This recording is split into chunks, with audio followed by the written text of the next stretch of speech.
Le cheval plaît beaucoup, C'est un vecteur de communication extraordinaire. Avant d'être un cavalier, c'était important d'être un horseman. Always put the horse before the personal ambitions. Vraiment un cheval incroyable. Voilà quelqu'un qui est champion olympique et qui n'est pas ordinaire. Se remettre en question et peut se servir des défaites pour être meilleur après. Ce feeling, je l'ai eu directement avec Caleb. On fait du haut niveau, il y a le côté financier, c'est comme ça. Aller en compétition parce qu'il est bon, pas parce qu'il paye une table. Moi, je veux pas courir mes chevaux pour l'argent. If you can do it in a way that doesn't take too much out of your horses. Quand on voit l'évolution en 10 ans de temps, qu'est-ce que ça va être dans 10 ans? Pouvoir motiver les jeunes à aller au bout de leurs rêves. Forme de très très bons compétiteurs. Je ne vais pas dire que ça forme des hommes de chevaux. Pour moi, les bons moments, ils sont à venir. Aujourd'hui, réussir sa vie, c'est avoir la vie que l'on souhaite.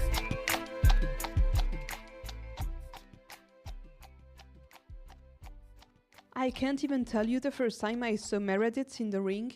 It was probably in Lyon or Geneva at one of those Grand Prix events that I attended tirelessly year after year. It must have been in the mid-2000s, 2004, 5 perhaps. Meredith was one of the best riders in the world, and I mean riders, not female riders, because in 2004 she was simply number 1 in the world. She is still today the first and only woman to have achieved this ranking. So of course, for young girls like me at the time, she was an inspiration, a role model, an icon. She proved that in this sport, a woman can try anything and win everything.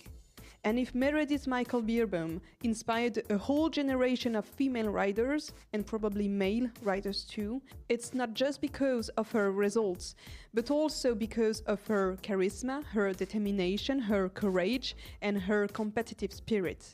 You only have to watch her trot into the arena to understand that nothing comes for free, and that it takes guts, hard work, and broad shoulders to reach 5-star level, or just to ride a horse. Like Shutterfly. We met Meredith Michaels Beerbaum in Geneva last December and asked her all the questions we had dreamed of asking her when, as teenagers, we admired her daring victories and committed riding from the stands. Meredith, hi. It's an immense honor to welcome you on the podcast today. We are here at Geneva. You are, Meredith, without question, one of the most iconic riders of our generation. You are a pioneer, a role model, and an athlete who has elevated the sport in so many ways. For years, we have admired your career, but also your precision, your consistency, your determination, but also your ability to create lasting partnerships with your horses, some of the greatest horses of history. Shutterfly and Checkmate didn't just win, they made history. We've followed your journey with admiration for years. And from your early days on the international stage to that first team gold at the European Championships in Hickstead, all the way to the Olympic Games in Rio, where you helped secure a bronze medal for Germany. The list of your achievements is nothing short of exceptional. 3 European team titles, a Team World Championships gold in 2010, and of course, those unforgettable World Cup victories in Las Vegas and Göteborg. But beyond the results, what resonates most is your unique style, your precision, your ability to connect with horses, and the quiet strength you've brought to the sport. So yes, we are true fans, and having you today is a real milestone for our podcast. So thank you for taking your time, for your trust, and for everything you have given to this sport. Before we talk about you, about your personality, because we have seen you be super competitive in the ring, but we don't know much about yourself, about your qualities. But before talking about you, we would like to know, what is your story? Well, thank you for what a lovely introduction. That was very, very nice, and I'm happy to be here today also. Who am I? I'm Meredith Michaels Beerbaum. I am now currently a mother. That's my main job in life, actually. But previously, I enjoyed so many years competing, as a top equestrian in the sport. And my path has started in Los Angeles, California, where I was born, where I grew up. And I learned my love for horses there, fell in love with horses, fell in love with competing, did very well. I was very successful as a junior rider. But all the time I was riding, I was still juggling school. So I was trying to maintain my grades, which I did well as compete in the junior ranks. And so eventually when I turned 17 and I was finishing off my junior years in Los Angeles, I went east to Princeton University, where I was accepted, and studied politics there, and kept up my writing as well, and did that for 2.5 years at Princeton. And at that point, during my studies, I made the decision to take a year off from Princeton, because Princeton requires that you write a thesis as a senior, so a major work that was going to require a lot of time and was going to take up my weekends. And to that point, I was still riding and competing every weekend, even when I was at school. So I decided to take a year off, and I went to Europe. And then when I got to Europe, that's when I fell in love with the sport on a whole nother degree. So it wasn't just the horses and the love of the horses. It was more the sport that I fell in love with. And I loved the fact that there were so many shows around the world, all in different cities. Riders traveled around the world to compete. It was very much of a spectator sport, so there was a lot of spectators, television, media, and the sport was on a whole different level than I ever knew. So that's what really interested me. And I decided after a year, when I was supposed to go back to Princeton, that I would stay in Germany, where I found a stable. I was based at Paul Schockemüller's stable. And in the meantime, I met my husband-to-be, Marcus Beerbaum, and we became a couple. And, time went on, and I stayed in Europe, and I kept competing. I had the support of a very good owner, Isaac Arguetti at the time, who supported me, purchased the wonderful stallion Quick Star, who was my very first international Grand Prix winner, and allowed me to make my mark on the international scene. And I just fell in love with traveling around Europe competing. I went all over, from Helsinki, all the way down to Spain, and every weekend somewhere different, England and Dublin, and just all around. And it was very clear to me that this was what I wanted to do and where I wanted to stay. So as time went on, Marcus and I started a business together, eventually got married, and built up a stable of our own. And we brought along young horses, and those young horses turned into the greatest horses of a lifetime, Checkmate and Shutterfly. And although I never dreamt of being number one in the world, I actually became number one in the world and was able to hold that position for 24 months, not consecutively, but over 24 months I was number one in the world, which was an amazing achievement, along with winning the top 10 final twice and the World Cup final 3 times. So all of this is my life story in a nutshell, and now I'm happy to be the mother of my 15-year-old daughter, who's competing, Brianne Beerbaum, and she's amazing, and she has my love and passion, or my husband and my love and passion for horses. And we are so lucky to watch her journey as she develops and becomes a wonderful horsewoman. and also juggles her school at the same time. She's very, very serious about her schoolwork and determined. So she's planning also to go to a very good university. She's in 10th grade now, so it's going quicker than anyone can, or we can even barely watch. And that's my journey now, is training her, supporting her. My husband's training a lot of different equestrians around the world, in fact, a lot of Americans. So we have a lot of traveling, and we're very, very busy, but I must say very happy. Meredith, I just want to go back to the beginning. What is your very first memory with a horse?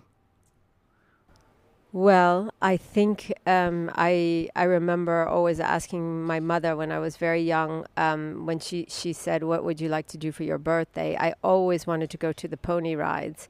And I remember going, and they would have the ponies saddled up with Western saddles, and they would walk them around in a circle, and I could do that for hours. That was, for me, the first time sitting on a horse, and I don't know if my friends at the birthday party enjoyed it, but I would have stayed on for hours walking and on that pony. I mean, that was my first love. And from there, I went to my first riding lesson at the age of 7 at Foxfield, which was a riding school in Westlake Village, California. And there I remember also starting in a Western saddle, taking my first lesson on a horse, in fact, and just falling in love. You were one of the first great riders to come out of Paul Schockmer's training program.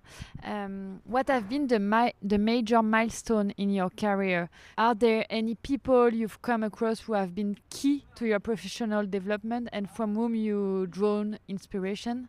Well, I mean, there are so many people who have been key to my development. Started back in California with my first trainer, Karen Healy, who gave me the basics of riding and was an amazing trainer during my junior years. And then going to Germany, I skipped basically when I went to Princeton. I was training with George Morris, who also was a fabulous trainer for me and brought me to Germany, in fact.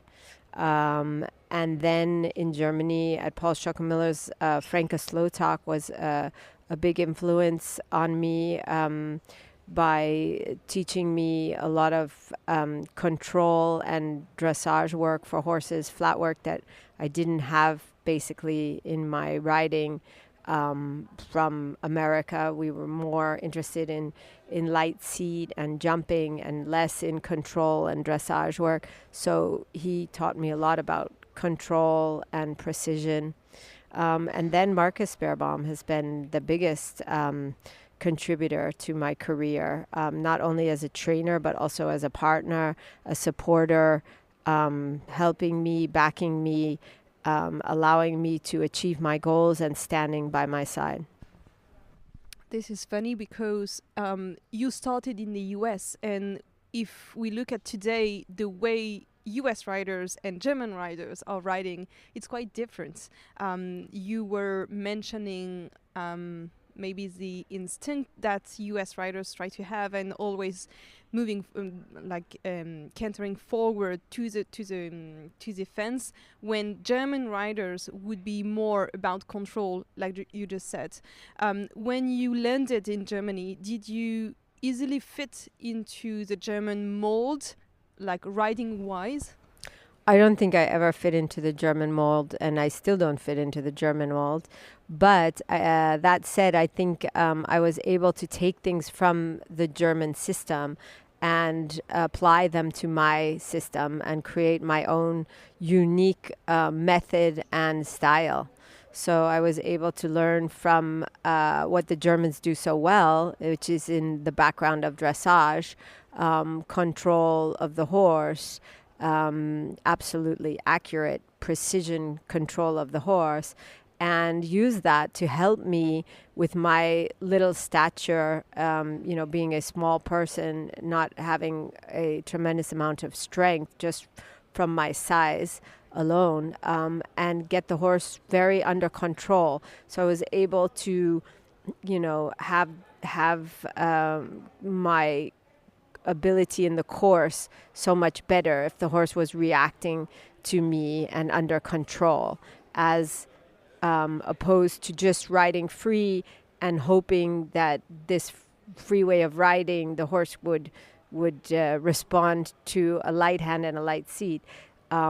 More learning how to use your seat and your leg to bring the horse back and under control. And I think that's what I added to my own riding technique. And that's what brought me to a whole different level. You talked about your daughter and said you are training her. I'd like to know, what system do you implement on her? Like, what is the system of your training right now? What part of the US are you trying to give her, and what part of what you've learned along the way with the control and German method are you trying to combine? Is it a hybrid teaching technique?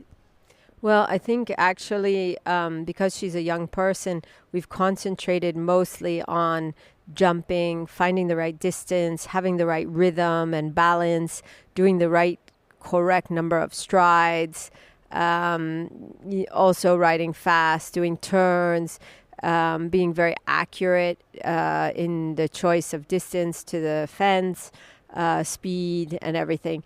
I must say, to this point, I have not been a big influence on her dressage portion of her career. So I actually have told her that that's something we have to concentrate on in the future to move forward, because now she's at the stage where she can develop her dressage work, her flat work, her control. And up until this point, I felt it's been more necessary to give her the freedom in her riding, the flowing way of riding, to find the distances to the jumps, to do the right correct number of strides, to have the fastest time.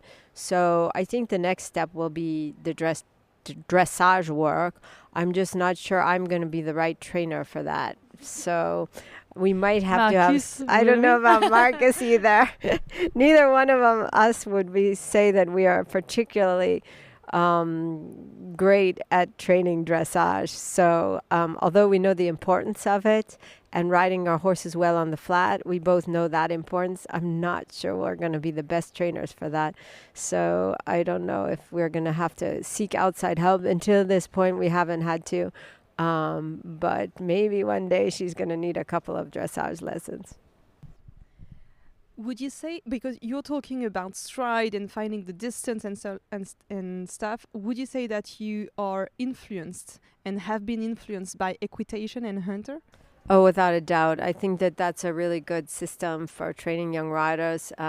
They learn the discipline of doing the right number of strides or the correct number of strides between the jumps, finding the right distance. That's all in the American system. And I feel that that's an excellent way to bring up a young rider. Could you tell us about your high-level system, how your horses were replaced? When you were at the top level, did you always have a pool of young horses in parallel of the top horses? Looking back today, would you do things differently? Well, I was lucky enough to have some of the greatest horses of all time in my stable. And it was always a challenge to find those horses young and bring them along. That said, once or twice I had a great horse that unfortunately had to be sold because it was not my horse, and it was the action of the owner who needed to sell the horse or wanted to sell the horse. So I went through everything basically. I went through having a great owner in Nancy Clark who kept Shutterfly and Checkmate throughout my entire career for me. And I also had owners that needed to sell, and I was very, very disappointed and went through, some setbacks when I lost a horse. So I kind of know all of the above about that in the riding sport. And I also know how important it is to find young horses and bring them along yourself, how valuable that is. Not only to give the horse the right education, but also to know the horse like a partner especially if you're trying to compete at the top level of the sport. The better you know that horse, the better chance you have to be successful at the top level. We talked about the fact that you were one of the first female riders achieving so many successes and titles. We, as very young riders at the time, we were always watching you and getting inspiration from you. We used to come here almost every year. We used to go to Lyon every year. You were there, very successful. And you have influenced along your journey an entire generation of riders and female riders. Are you aware of that influence? Is this something that you cultivated at the time? Are you proud of that, or is this something you even not really realized at the time you were competing? Well, first of all, I'm very, very proud. Second of all, I think I realized because being crowned number one in the world as the only woman ever, and then still to this day to be the only woman ever, says a lot. It's something that I'm very, very proud about, and I hope I can be an inspiration to the younger generations. When I see my daughter, I am, overjoyed to see that she has her own goals and aspirations, and I think of other young girls who have that as well. So I'm happy to be a role model. When I was competing myself, I was trying my best to achieve the most that I could. So I was very focused on that. But now I'm enjoying being at the point where I realized that I had a illustrious career and that I can be an inspiration to the next generation.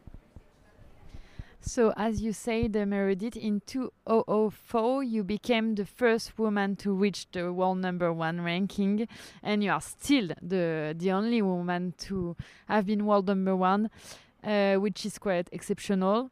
Was it a goal for you to be world number one, something to tick off on your list, or did it happen quite naturally for you? Well, as I got closer and closer to being number one, which meant that I was in the top 10, which was a great advantage because I could compete in the Rolex top 10 final in Geneva numerous times. I realized I was getting closer to number one, but I actually never dreamt that I could really achieve being number one. It was so difficult to be that number one.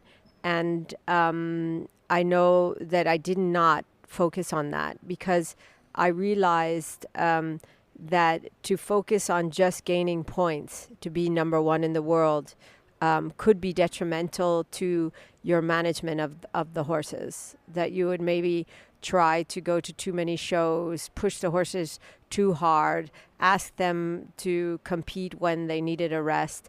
And so I realized that, and I didn't want to do that. I knew that that was not what I was going to do, so I would focus only on my horses, on my program, and try not to look at the points.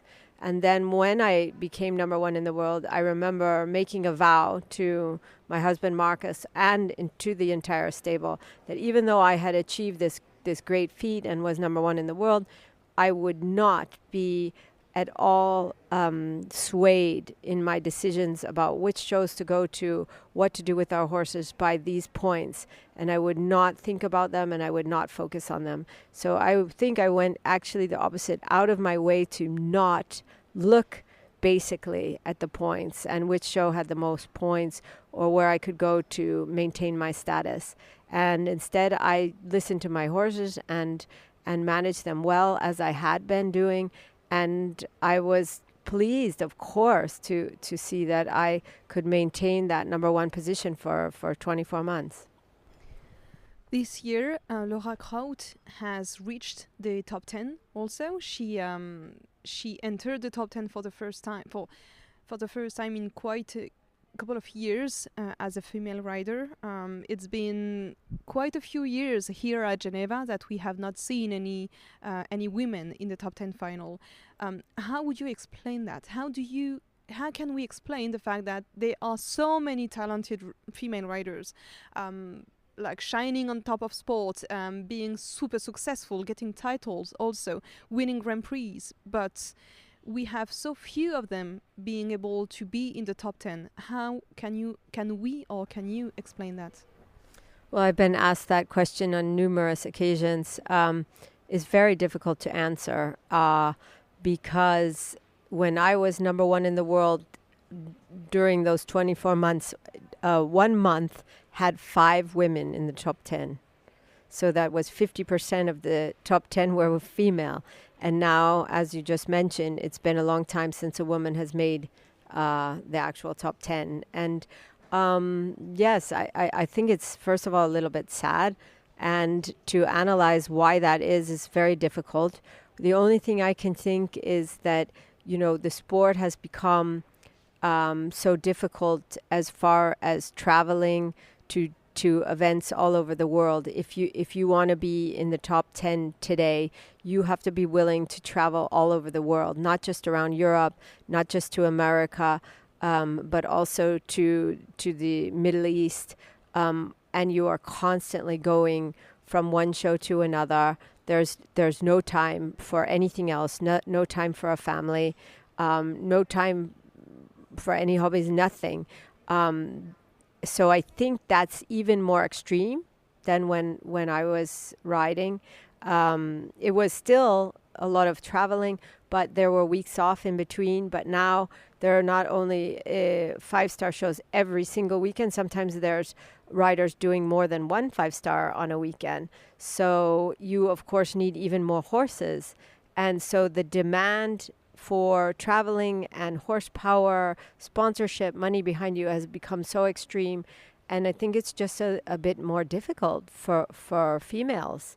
Of course, if we speak about having a family, there's no way to have a child. You know, I needed to take, I think I took 7 months off when I was pregnant, and you can't do that and, you know, stay number one in the world or stay in the top 10, even though the FEI has allowed you to freeze your points when you are pregnant, or half your points. You still wouldn't even come close to being in the top 10 with that. So I think there's a lot of sacrifices, a lot of traveling, a lot of money that needs to be involved in maintaining a large string of horses, and it's just become more difficult for females.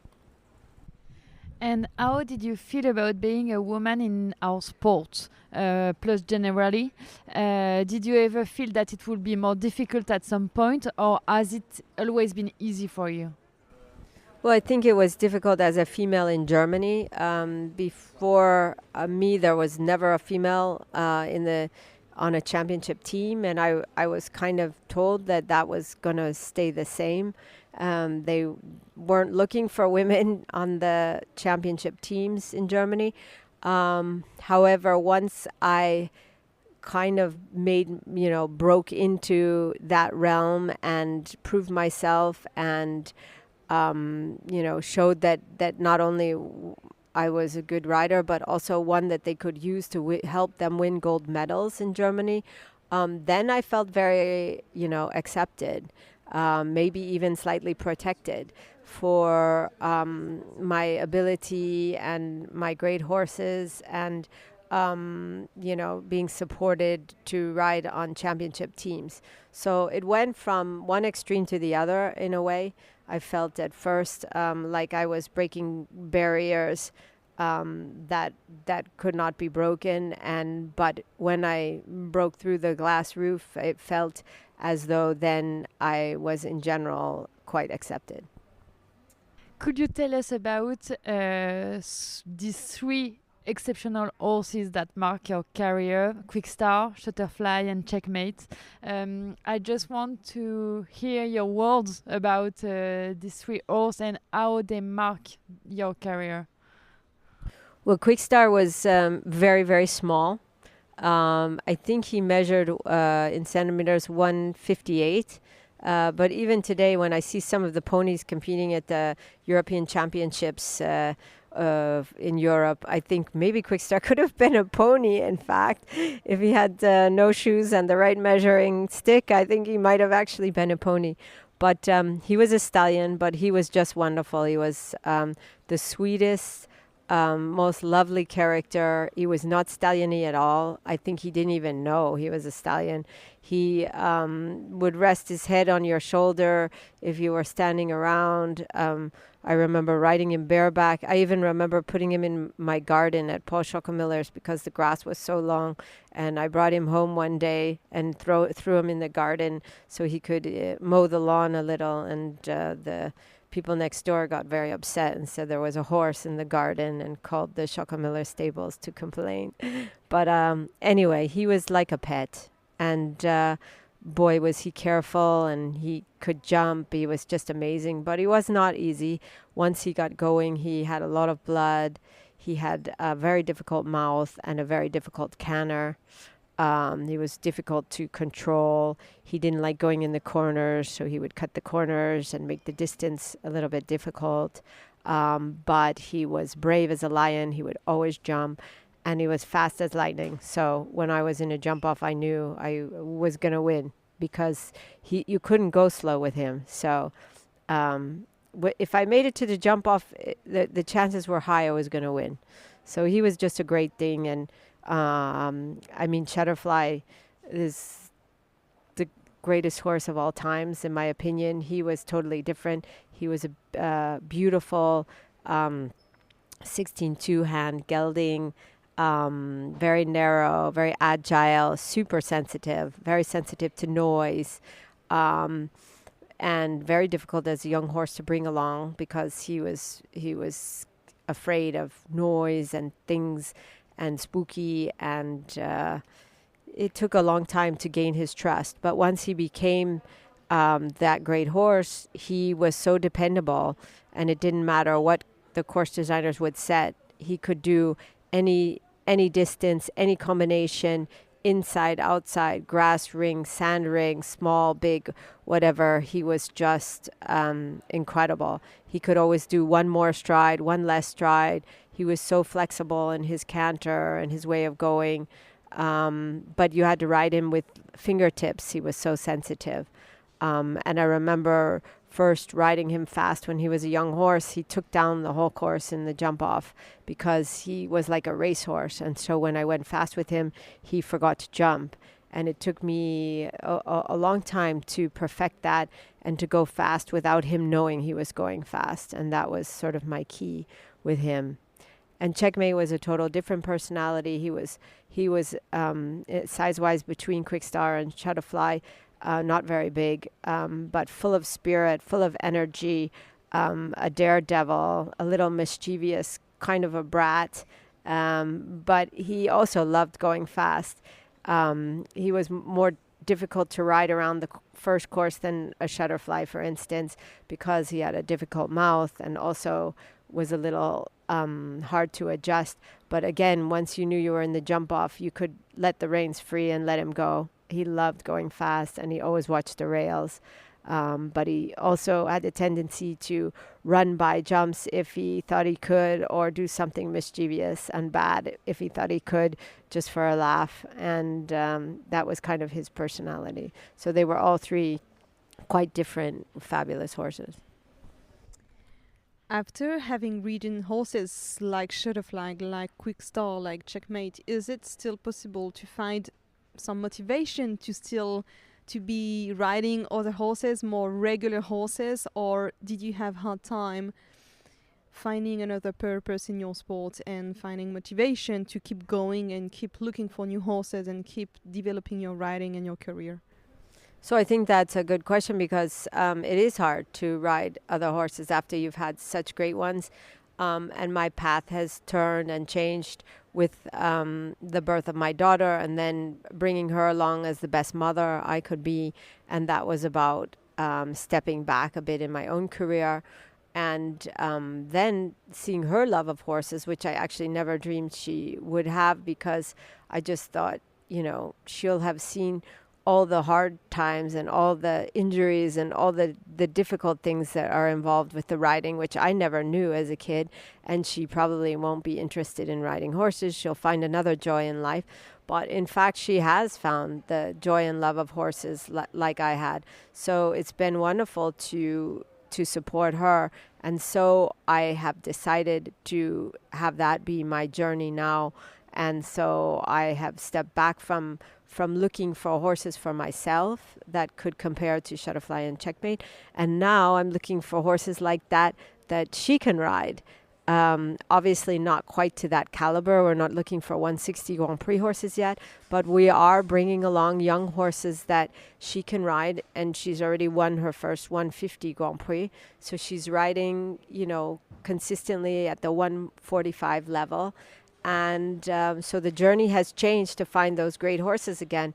And I hope one day I can find her Shutterfly or Checkmate or Quickstar. Hearing you talk about your daughter, I'd like to know what kind of horsewoman you aspire her to become. Well, I already can see a lot of me in her, and I'm so delighted. I mean, she has an absolute love for horses. That's the number one top thing. She also loves the competition. She loves to win. But it's still all based on the love for the horse. They're her partners, they're her friends. And she's lucky enough to live on a farm. She goes every night to say goodnight to the horses, no matter what time it is, no matter how much homework she has.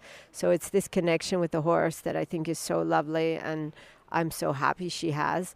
And then that said, is incredible that she has talent. To do what she likes to do the competition, to communicate with the horse, to bring out the best in the horse. So it's just been an incredible journey so far, and I hope for the best for the future. I know it's a long road, and I know there are a lot of setbacks, and I just hope to be able to support her, stand by her side, and help her along the way.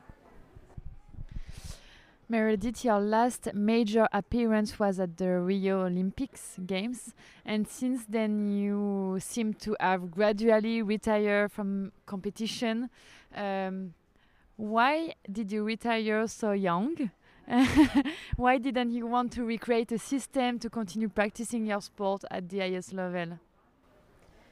So I think a number of factors came into play for me, but basically was the idea that I wanted to be a mother and concentrate on that. I didn't want to be the kind of mother who would hand her daughter over to somebody else to raise. And I made that decision before I had a child, and I stuck with it. And it's been, one of the greatest things in my entire life. It's been just a joy, and as good as my years were competing myself, they've been just as fun with my daughter. So I feel privileged and lucky to have both. And so it seemed like the right timing for us to move on, and for me to move on and to concentrate on being that mother that I wanted to be. And also it's just luck and a great thing that I also can be her trainer at the same time. You said something earlier. You said that it's even harder today than it was in the past to stay at the top level, to be performing, to be successful. What's your opinion on the ways equestrian sports have developed? And also, do you think that if you were younger today, if you were to be at the beginning of your career today, do you think that you would have what it takes, and that you would want to pursue the same kind of career? I think yes. I think things develop as in anything in the world, and they change. That's normal, and it has changed a lot. But it's impossible to say if I would be as successful, but I still think that Shutterfly and Checkmate would still be winners today. They would still be two of the greatest horses of all time, and I'm sure they could compete with the very, very best. yes, it's changed a lot, and I think I would have loved it as much today as I did then.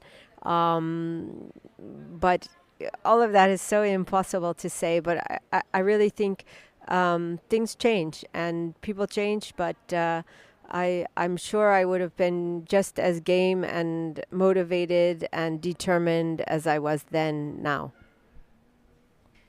We're getting closer to the end of the interview, but we'll still have a couple of questions. We see you, and I don't know if you will agree with that, but as a kind of ambassador, a spokesperson for the sport. Is this something that you have a genuine intention of doing, to advocate for sport, to be here to represent sport, to talk about it? Or is this just some result of your experience and ability to be able to talk and represent sport because you have had so many achievements? I think more the latter. I actually don't see myself as a spokesperson for the sport, but I'm happy to share and to give back whatever I can to the sport. So if there's any way I can help the younger generations, be a role model, or help things for the betterment of the sport, I'm happy to do them.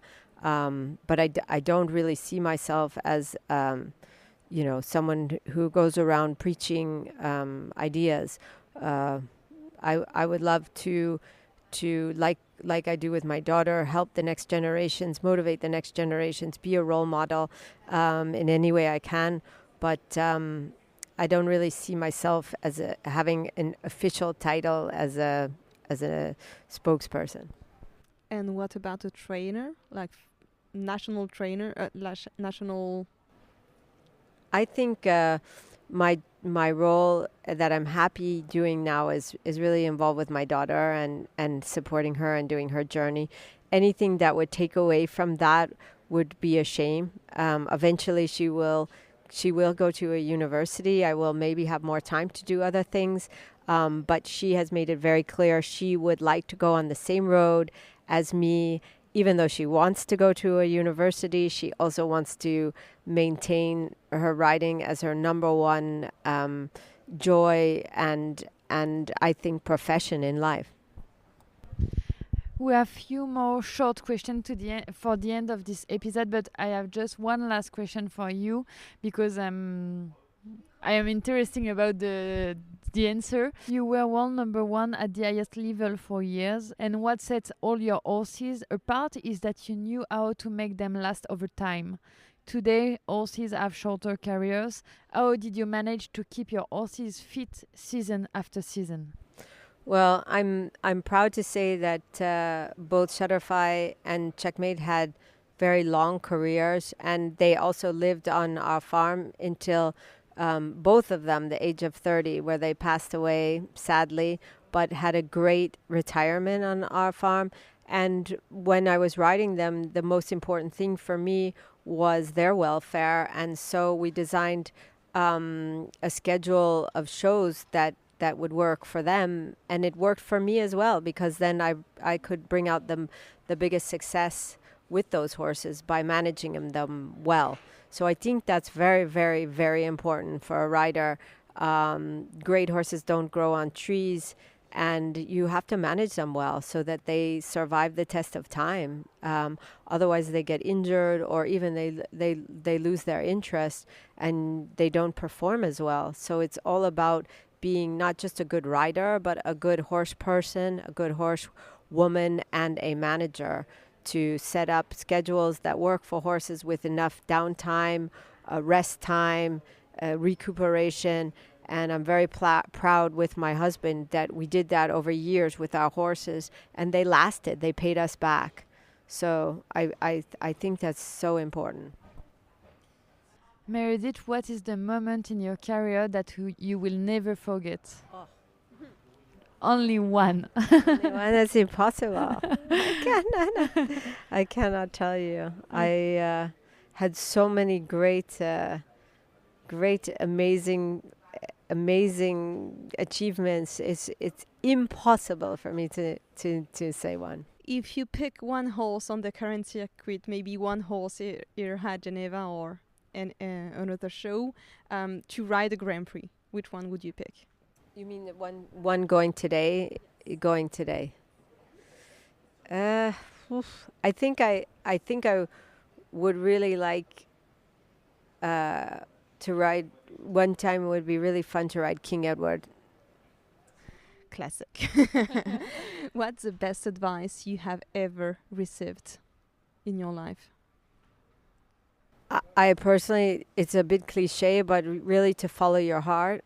And it's so difficult to make decisions and to decide what you're going to do and when. And when I look back at my life, I never would have imagined I would be where I am today, sitting here or giving this podcast with you. I always followed my heart. I followed what I really wanted to do, regardless of whether people told me it was possible or impossible or never work or I wasn't good enough. I just followed my love, and that led me down a really amazing journey, amazing path. And our last question is because people listening to this podcast love to get something to take with them at the barn and to try and to work on. What is the best gymnastic exercise that you love to do or like to do with your horses? To be quite honest, I'm not a big fan of gymnastic work. Shutterfly hated gymnastic work, so he cured me from doing gymnastic work. After he didn't want to do it, we didn't do it again.